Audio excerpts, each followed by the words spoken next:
We're here with Greg Salter, the head coach of the Covington Lions. Big victory over the John Ehret Patriots. You guys had a great start to the ball game, but John Ehret kind of came back in it. How you guys adjusted and try to get the job done at the end? Well, honestly, when they started making that comeback and finding that groove, that was what we expected from them at the beginning of the game. We know they're a good football team. We knew, even when we got up, that they were not going to lay down. They're too well coached. They've got too many good football players to just roll over and throw in the towel.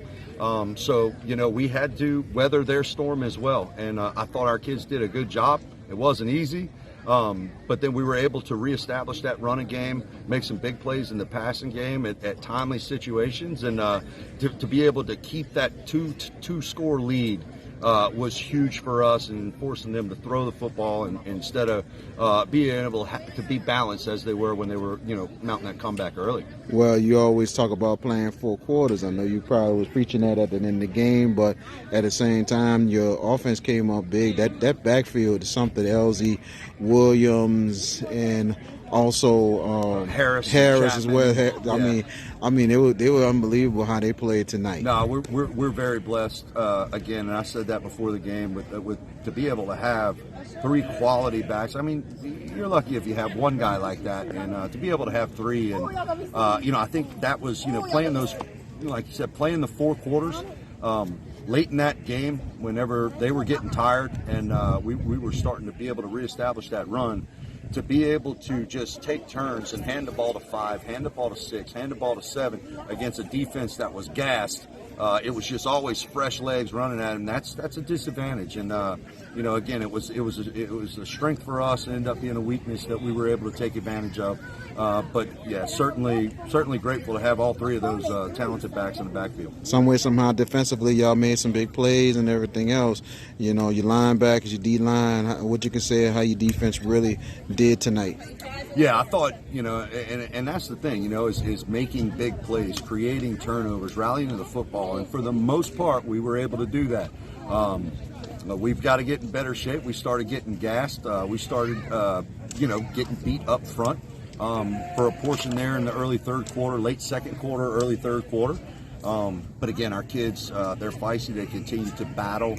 And they continued to work with that goal of finishing the game the way they started it. And I can't say enough about them. I mean, I think we forced maybe 3 turnovers, which is a good night. We were able to score a touchdown on defense. Could have had 2, but we had a mental mistake that ended up bringing that thing back. That really could have, we thought could have put the game away a little bit earlier. But again, total team effort, and very, very proud of our football team. What you can take from tonight going into week number 2 and who you got?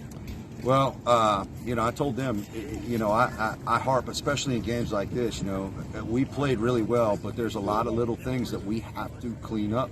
And, we were very fortunate to get away with not doing some of those little things against a good football team. It's not always going to be like that.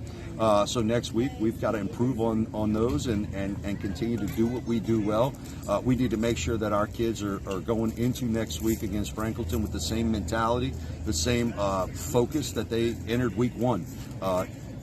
For us, and I just told them that Franklinton is the most important game on the schedule, and reason being it's the next one. So we want our kids to enjoy this win. It's a big win against a good team, but Monday morning we've got to put that in the past. We've got to put our focus into Franklinton, and each week is a season for us, and that needs to be our focus and our mentality going into week 2.